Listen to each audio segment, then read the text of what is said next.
क्या होगा, क्या होने वाला है। एक गीत मैं सुनाता हूं, जो कि माननीय रक्षा मंत्री जी बैठे हैं। भारत की सीमाएं देखिए, हम कितना भी गाली दे लें इस देश को और कितनी भी आलोचना कर लें किसी पार्टी के हों, 75-80 वर्षों में एक चीज जो हमने सुरक्षित रखी है, केवल एक आपातकाल के अंधड़ के अलावा इस देश ने लोकतंत्र को सुरक्षित रखा है। लोकतंत्र यहां पर जिंदा है। हमारे आसपास का कोई देश पिछले 80 वर्षों में अपने लोकतंत्र को सुरक्षित नहीं कर पाया। जिनका टका हमारे बराबर पहुंचने वाला था रुपया, आज बांग्लादेश की हालत देख लीजिए। पाकिस्तान वालों को तो खुद को पता नहीं रहता कि सुबह कौन होगा। रात को आदमी सोता है, उसे पता ही नहीं होता कि सुबह मैं बचूंगा कि नहीं बचूंगा, क्या होगा। श्रीलंका में यही हाल हुआ, नेपाल में आपने देखा। लेकिन यह भारत है, चूंकि इसकी लोकतंत्र की मर्यादा की जो रीढ़ है वो अटल बिहारी वाजपेयी जैसे तपहपूत साधुओं के द्वारा, संतों के द्वारा रखी गई है। भारतीय सेनाओं ने इस बीच जो पराक्रम दिखाया ऑपरेशन सिंदूर के समय, मैं उसको समर्पित एक कविता विशेष रूप से निवेदन कर रहा हूं। जो कि रक्षा मंत्री जी यहां पर हैं, गृह मंत्री के नाते भी वो घूमते थे, और आज भी मैं भारत में जहां भी रक्षा पद्धति के आगे सैनिकों को कविता सुनाने जाता हूं, हर जगह उनका एक ना एक संस्मरण रक्षा मंत्री जी का होता है।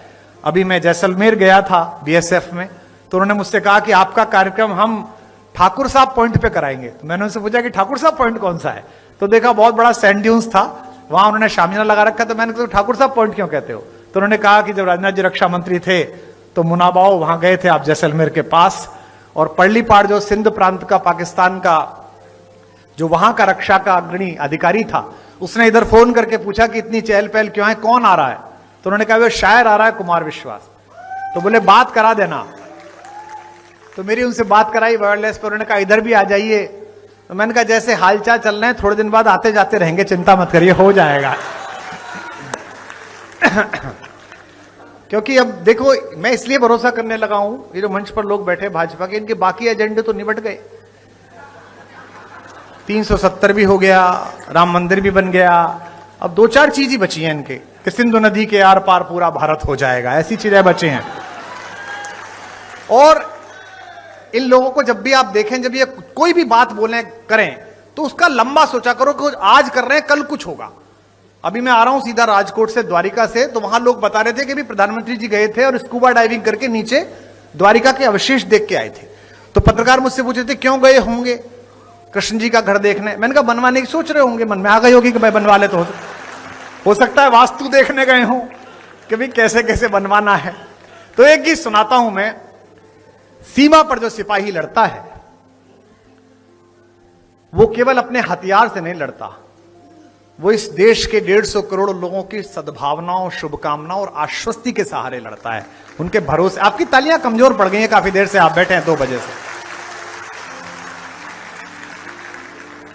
तो मैं एक गीत आपको सुनाता हूं जो सीमा पे सिपाही लड़ता है, उसका गीत, कि वो कौन सिपाही होता है जो मेरे और आपके लिए चुपचाप जाकर अपना प्राण दान कर देता है। और उस पर कई बार राजनीति जब मूर्खतापूर्ण टिप्पणी करती है तो गुस्सा भी आता है, कवि होने के नाते निवेदन कर रहा हूं, सुनिएगा। आपको तो सुना ही रहा हूं, विशेष रूप से रक्षा मंत्री जी को यह समर्पित कर रहा हूं कि है नमन उनको कि जो इस देह को अमरत्व देकर। इस गीत को संभाले रहिएगा, जो कि मैं इसे पूरा पढ़ कम पाता हूं, गला रुक जाता है नमन उनको कि जो इस देह को अमरत्व देकर इस जगत में शौर्य की जीवित कहानी हो गए हैं। और अगली पंक्ति पर पूरा हॉल गूंजे, हमें लगे कि हम इस जाते हुए साल में अपने सैनिकों के लिए अपनी शुभकामनाएं भेज रहे हैं कि है नमन उनको कि जो इस देह को अमरत्व देकर इस जगत में शौर्य की जीवित कहानी हो गए हैं।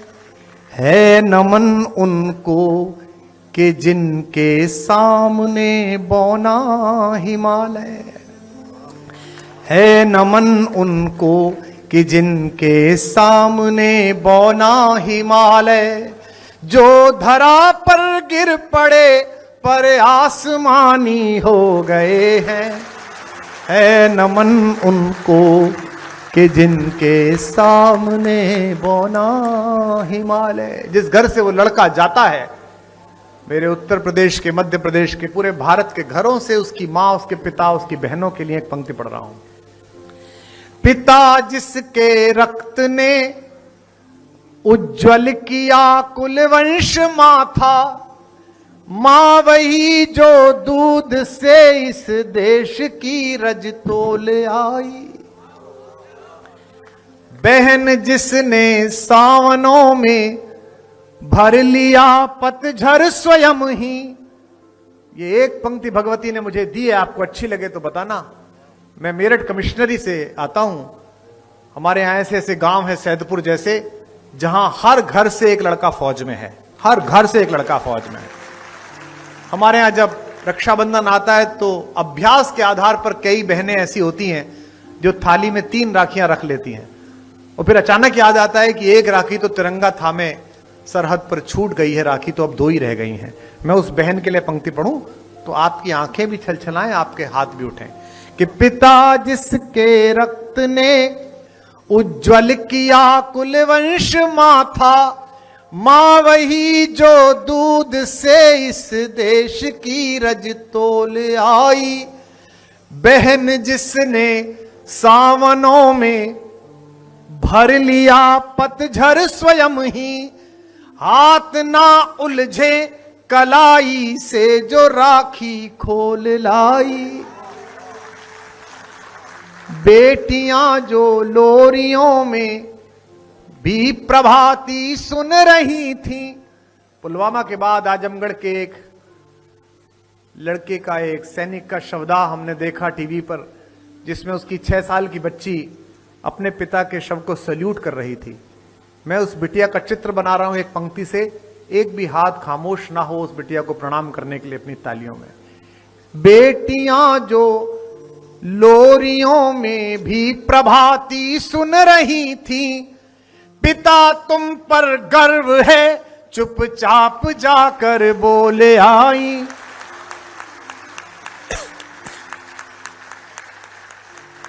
प्रिया जिसकी चूड़ियों में सितारे से टूटते थे, मांग का सिंदूर देकर जो उजाले मोल लाई। तो है नमन उस देहरी को जहां तुम खेले कन्हैया, है नमन उस देहरी को जहां तुम खेले कन्हैया।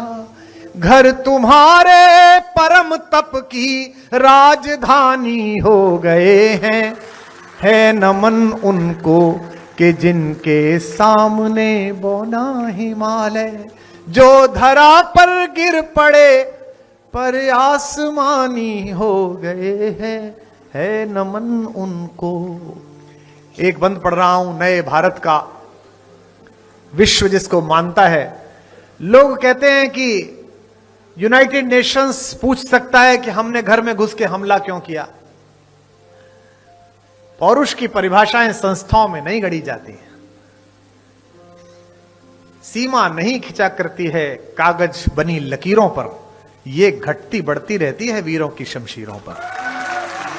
बलबीर सिंह करुण की पंक्ति है। जिस समय एबटाबाद से तुमने चूहा पकड़ा था जो तुम्हारे टावर्स में घुसा था, तो तुम गए थे यूनाइटेड नेशन से पूछने? नहीं गए थे। तो हमारे घर भी अगर कोई चूहा मार के जाएगा तो वो किसी भी बिल में छुपा हुआ वहां जाकर उसे मारना भारत का संकल्प है।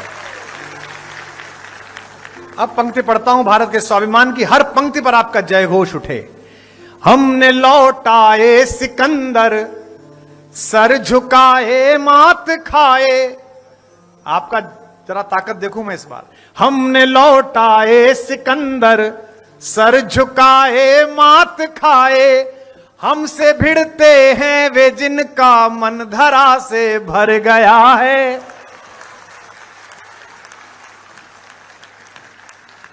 जय घोष थोड़ा कम था, अगली पंक्ति पर बताना। हमने लौटाए सिकंदर। जब पुलवामा में थोड़ा तनाव बढ़ा तो वहां की एक पूर्व विदेश मंत्री हैं, ईश्वर की कृपा से बहुत सुंदर हैं। उसमें क्या है, मैंने अल्लाह के कारण थोड़ी कहा, ईश्वर के कारण कहा। तो उन्होंने लिख दिया ट्विटर पर कि जंग हुई तो मैं भी लड़ने जाऊंगी, मेरे नाना जी भी फौज में थे। मैंने एक छोटी सी बात पूछी थी, उसमें नाराज हो गई। मैंने उनसे पूछा था आपके नाना जी ढाका में पोस्टेड तो नहीं थे? हमने लौटाए सिकंदर, सर झुकाए मात खाए, हमसे भिड़ते हैं वे जिनका मन धरा से भर गया है। और अगली पंक्ति पर रक्षा मंत्री जी को बताना कि देश क्या सोच रहा है। जो आप सोचते हैं वो इन्हें करना पड़ता है, इसलिए कह रहा हूं। नर्क में तुम पूछना अपने बुजुर्गों से कभी भी, उनके माथे पर हमारी ठोकरों का ही बयां है।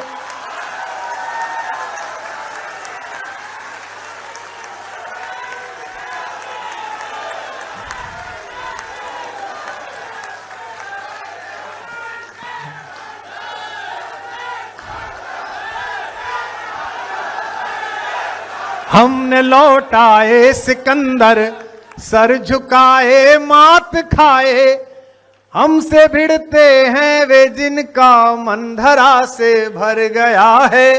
नर्क में तुम पूछना अपने बुजुर्गों से कभी भी, उनके माथे पर हमारी ठोकरों का ही बयां है।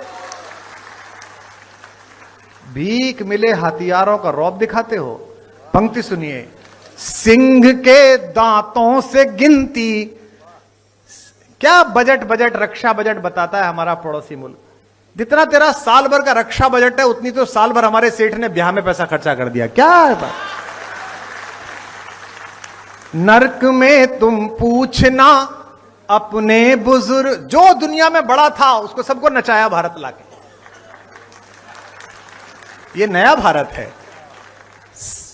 नर्क में तुम पूछना अपने बुजुर्गों से कभी भी, उनके माथे पर हमारी ठोकरों का ही बयां है।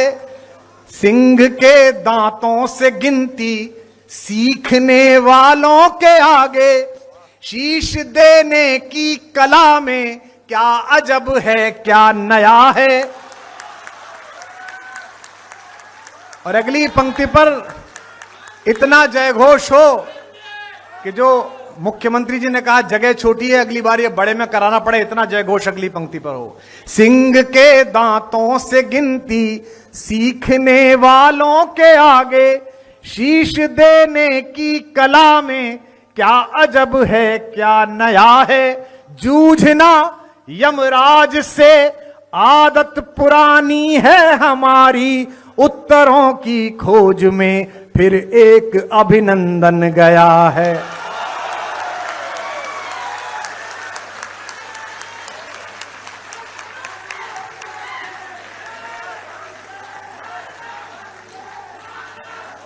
तो है नमन उनको, है नमन उनको कि जिनकी अग्नि से हारा प्रभंजन। ये अटल जी की शब्द परंपरा का वाक्य है नमन उनको कि जिनकी अग्नि से हारा दिवाकर, काल कौतुक जिनके आगे पानी पानी हो गए हैं। है नमन उनको कि जिनके सामने बौना हिमालय। अंतिम नमन पढ़ रहा हूं, एक एक पंक्ति का नमन, एक एक पंक्ति की बातचीत आपको पता चल सके तो बताइएगा कि लिख चुकी है विधि तुम्हारी वीरता के पुण्य लेखे। कविता सुने और बताए, लखनऊ की शायरी सुनता है कि लिख चुकी है विधि तुम्हारी। 3.5 घंटे की एक फिल्म बनी, एक फिल्म धुरंधर। अच्छा भाई, फिल्म बनी है, देख लो या मत देखो, यही तो होगा भाई। फिल्म बनी है, देखो मत देखो। देखने वालों ने तो हल्ला नहीं मचाया, जिनको विरोध करना था भाई साहब ये तो प्रोपोगंडा है। किसके खिलाफ?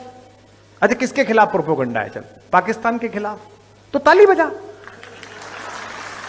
इस देश में कुछ लोगों को समझ में नहीं आती है, और ये लोग जो मंच पर बैठे हैं, जिस दल के अधिकांश हैं, ये इतने तेज लोग हैं, ये हर 5 दिन बाद प्रतिपक्ष को एक होमवर्क देते हैं। अच्छा वो उठा के ले जाते हैं। अरे भाई वो दे रहे हैं तो मत लो, वंदे मातरम के 150 साल मनाएंगे, 150। अब इन्होंने जब भारत माता की जय 2 बार बोला तो 3 बार बोल देता भाई। हाँ देखो वो तब से बोल रहा है। मेरे को मिल गए थे एक दिन, मेरे को हैदराबाद की फ्लाइट पर लौटते में मिल गए, तो मेरी बगल की सीट पे थे। मैंने कहा भाई जी आपको प्रॉब्लम क्या है भाईजान? बोले देखिए कुमार साहब हमारे यहां नहीं है, हम नहीं बोल सकते। मैंने कहा क्या नहीं बोल सकते? बोले भारत माता की जय। मैंने कहा सुनाई नहीं दे रहा, थोड़ा जोर से बोलिए। बोले भारत माता की जय। मैंने कहा ये हवाई जहाज में आवाज खासा बहुत ज्यादा, जरा थोड़ा जोर से बोलिएगा। तो बोले भारत माता की जय। मैंने कहा सो जाइए, बहुत लंबा रास्ता है। कि है ना कि लिख चुकी है विधि तुम्हारी, वीरता के पुण्य लेखे, विजय के उद्घोष गीता के कथन तुमको नमन है। 80 वर्ष हो गए हैं। शुरुआत तो हैजे के टीके ढूंढने में बीती, शुरुआत तो मलेरिया से लड़ने में बीती, शुरुआत तो सड़क बनाने में बीती। अब देश प्रगति कर रहा है, लोगों पर पैसा भी आ रहा है, धन भी आ रहा है, विदेश में जा रहे हैं। आदमी बड़ा हो जाता है, घर के बच्चे बड़े हो जाते हैं, तो पुरखों को तलाशता है कि वास्तविक पुरखे कौन थे, फोटो किसका चिपकाना था। अब फोटो चिपका रहे तो करे ये कहां से ले आए?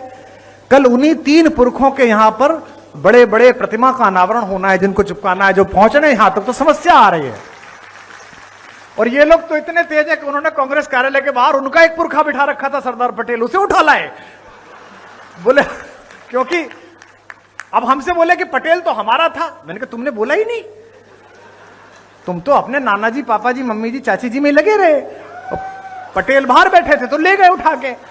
और मैं तो इनसे कहता हूं, हमारे आदरणीय भूपेंद्र जी बैठे हैं, ये सब वैचारिक लोग बैठे हैं, राम रमापति जी बैठे हैं, गांधी जी को भी ले लो भाई। गांधी जी स्वदेशी भी कह रहे हैं, गांधी जी आयुर्वेद भी कह रहे हैं, गांधी जी गीता भी पढ़ रहे हैं, गांधी जी खादी भी पहन रहे हैं। सारा काम तो वो है जो आप कहते हो, सारा कुछ है। और वहां पूछ भी नहीं रहा कोई, उनके पास अपने ही 3 फर्जी गांधी बहुत है, तो वह असली उठा लो, उसमें क्या है। कि लिख चुकी है विधि तुम्हारी, वीरता के पुण्य लेखे। अद्भुत चल रहा है देश में। लिख चुकी है विधि तुम्हारी, वीरता के। अभी वो हमारे मुख्यमंत्री चले गए, उनको जाना था, बेचारे कह के गए। हमसे लोग कहते हैं कि आपको 5 भाषाएं आती हैं। मैंने कहा उत्तर प्रदेश के आदमी है। बोले वहां सबको आती है। मैंने कहा हमारे चीफ मिनिस्टर को सबसे ज्यादा आती है। बोले कैसे, वो कहां पढ़े? मैंने कहा आप उनके भाषण सुनो, वो खुद ही कहते हैं जो जिस भाषा में समझेगा। अब ज्यादा उन्हें ही आती है।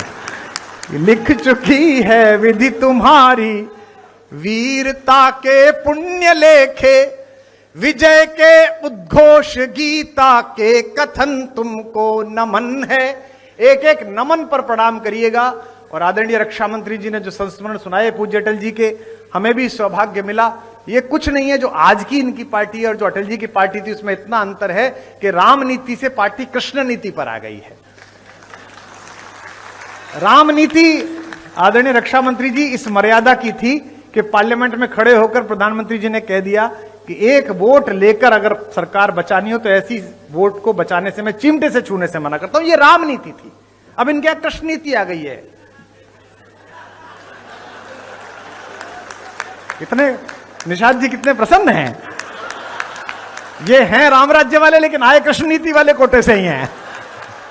लिख चुकी है विधि तुम्हारी, वीर। मैं पूरा प्रयास कर रहा हूं कि आज ऐसा कर जाऊं कि अगली बार से ब्रजेश ना बुलाएं। क्योंकि ये सब इनको मिल गया मैटर, जो खड़े बीच वाले हैं। भाजपा के वरिष्ठ नेताओं के सामने ही कुमार विश्वास ने ली चुटकी। तुम्हें और तो कुछ पता चल नहीं पाता कि राज्य में कौन अध्यक्ष बनेगा और प्रदेश में कौन बनेगा, तो यही सुन लो। लिख चुकी है विधि तुम्हारी, वीरता के पुण्य लेखे, विजय के उद्घोष गीता के कथन तुमको नमन है। पंक्ति सुनिएगा। बहन के विश्वास, भाई के सखा, कुल के सहारे, पिता के व्रत के फलित, मां के नयन तुमको नमन है। राखियों की प्रतीक्षा, सिंदूर दानों की व्यथाओ, देश हित प्रतिबद्ध यौवन के सपन तुमको नमन है। और अंतिम प्रणाम पर सब एक साथ प्रणाम करके विदा देना। राखियों की प्रतीक्षा, सिंदूर दानों की व्यथा हो, देश हित प्रतिबद्ध यौवन के सपन तुमको नमन है। कंचनी तन चंदनी मन, आह आंसू प्यार सपने, राष्ट्र के हित कर गए सब कुछ हवन तुमको नमन है।